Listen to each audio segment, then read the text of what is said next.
Assalamualaikum warahmatullahi wabarakatuh.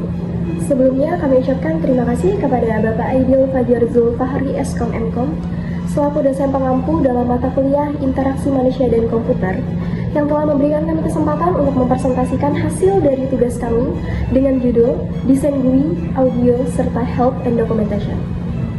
Sebelum memasuki ke pembahasan, izinkan kami untuk memperkenalkan anggota kelompok kami. Kami dari kelompok 4 yang beranggotakan dengan saya sendiri, Selvi Estiwati, ada Mega Lusyanti, ada Muhammad Nadir Akbar, dan ada Muhammad Akmal Rabani.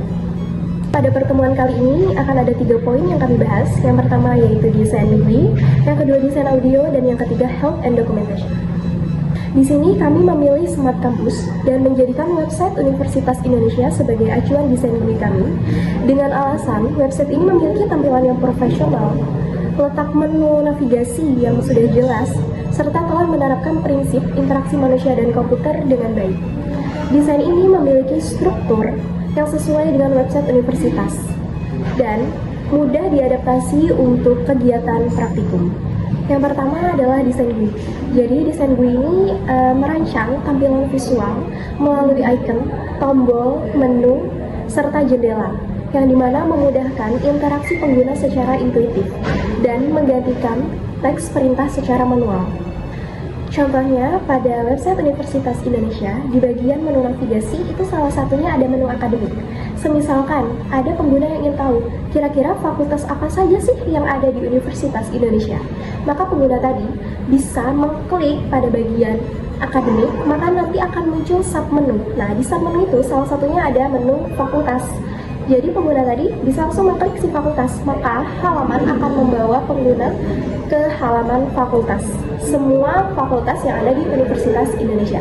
Jadi tidak usah lagi memasukkan perintah secara manual, harus mengetik misalnya fakultas yang ada di Universitas Indonesia gitu, terus enter atau bahkan ngeklik tombol pencarian. Jadi pengguna tadi bisa menjalankan perintah tersebut hanya dengan sentuhan, yaitu mengklik pada menu tujuannya. Yang pertama, desain GUI itu terletak pada bagian header. Jadi, header pada website Universitas Indonesia itu menampilkan logo, informasi kontak, pilihan bahasa, serta menu utama navigasi yang diletakkan di bagian atas dan konsisten pada setiap halamannya, memudahkan pengguna untuk mengenali website tersebut serta mengakses menu-menu yang ada. Struktur ini menjadi acuan desain GUI kami dengan beberapa penyesuaian praktikum.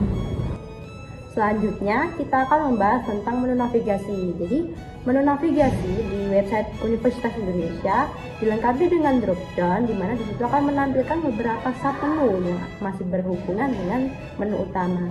Fitur ini dirancang agar pengguna tidak harus berpindah ke halaman lain terlalu banyak, dan itu akan memudahkan pengguna dalam mengakses beberapa informasi tentang Universitas Indonesia sekaligus. Selanjutnya kita akan membahas bagian konten utama, di mana pada bagian ini website Universitas Indonesia akan menampilkan 3 informasi utama, yaitu UI, fakultas, dan juga kampus live, di mana pada setiap bagian akan dilengkapi dengan gambar dan juga deskripsi singkat serta tombol selengkapnya. Selain informasi pengenalan, pada bagian konten utama juga menampilkan section atau bagian berita kampus dan juga update. Bagian ini memuat informasi terbaru mengenai kegiatan atau agenda Universitas Indonesia yang disajikan dalam bentuk kartu berita agar pengguna bisa membacanya dengan lebih nyaman. Selanjutnya ada bagian footer. Pada bagian ini, website Universitas Indonesia menampilkan identitas universitas berupa slogan dan juga logo. Di sini juga terdapat kontak resmi berupa nomor telepon, alamat email, dan juga akses ke media sosial.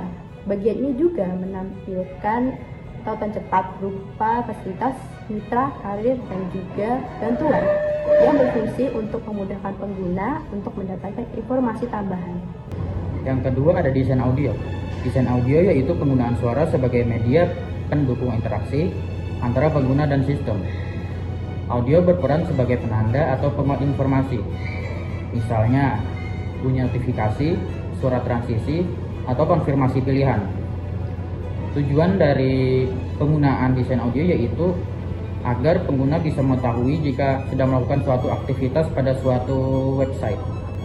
penerapan audio pada desain website kami yaitu ada pada menu bahasa, menu akademik, halaman fakultas, dan halaman fakultas hukum. Selanjutnya ada help and documentation. Pertama, kita perlu memahami ada sedikit perbedaan antara help and dokumentasi. Keduanya adalah panduan, namun ada sedikit perbedaan, terutama dari help bersifat penjelasan singkat, sedangkan dokumentasi memberikan penjelasan yang jauh lebih lengkap. Lalu bagaimana kita menerapkannya pada desain website? Kita bisa menyajikannya dalam sebuah halaman khusus yang isinya berfokus pada pertanyaan-pertanyaan yang paling sering muncul, tentunya dengan jawaban yang jelas dan mudah dipahami oleh user. Mengapa ini sangat penting? Karena dengan sistem bantuan yang baik, kita bisa mengurangi kebingungan yang signifikan, terus meningkatkan efektivitas kerja saat menggunakan website, terus memberikan pengalaman pengguna atau user experience yang lebih baik, terus yang terakhir serta membuat website kita terlihat jauh lebih profesional dan ramah pengguna.